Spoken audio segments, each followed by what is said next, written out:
Does the universe have a purpose? Okay, this is the biggest question of all. I think in part it's not quite the right question because people are asking it as if there's something out there that knows we're here and cares about us. And as a non-believer, I don't think that's the case. I think it's up to us to care. But, you know, the scientific study of the universe shows what in the universe would care? I mean, the space-time continuum, stars, galaxies, what is there to care about us other than us? And the answer is nothing.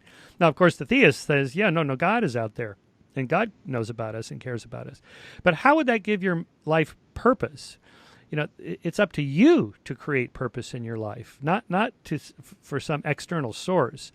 So what people are looking for is somebody to tell them what the purpose of their life is, and that's the wrong way to search. The search is to go inside and go, what is the purpose of my life? Now, it's, you know, the scientific answer that I give in the book is, you know, it starts with the second law of thermodynamics, which I call the first law of life. That is, entropy, the running down of the universe, is what happens if you do nothing. So if you have your warm cup of coffee and you do nothing, it just gets cold. If you don't clean your room, it just stays cluttered. If you don't wash your car, it stays dirty, and so on. So the first law of life is to fight back against entropy. Carve out a little niche of order.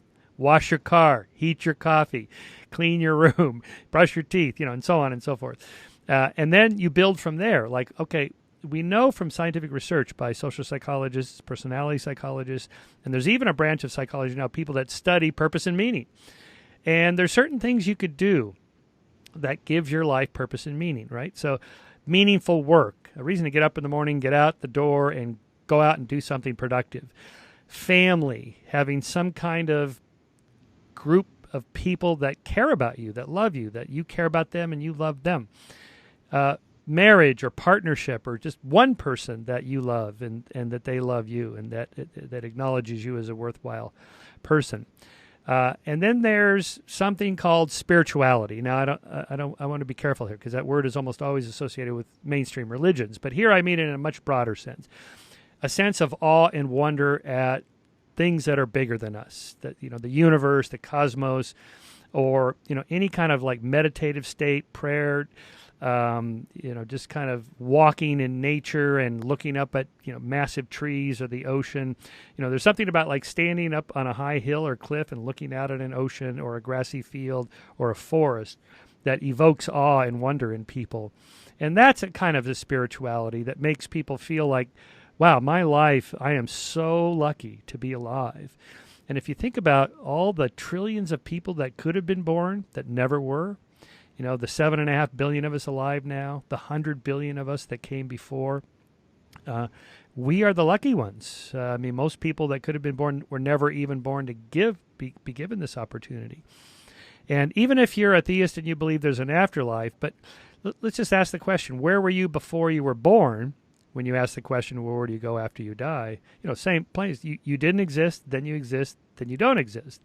But even if I'm wrong and it turns out there's an afterlife, and I talk about this in the book, it doesn't matter because we don't live in the afterlife. We live in this life, in the here and now. And I call this Alvy's error after Woody Allen's movie Annie Hall, where there's that flashback scene when he was a little boy and he refuses to do his homework, so his mother takes him to the psychiatrist who says, "What's the matter, Alvy?" And he says, "I found out the universe is expanding and the universe is everything, and one day it's all going to blow apart, so, you know, nothing we do matters." And his mother yells at him, you know, "What's the universe got to do with it? We live in Brooklyn, and Brooklyn's not expanding." So I call that Alvy's error. It's again asking, well, what's the purpose of life? The purpose of life is here and now. You know, it doesn't matter what happens billions of years from now, or, you know, whether there's a God or not, whether there's an afterlife or not. It's irrelevant. This is the life that matters. Get smarter faster with new videos daily at 5 a.m. Eastern.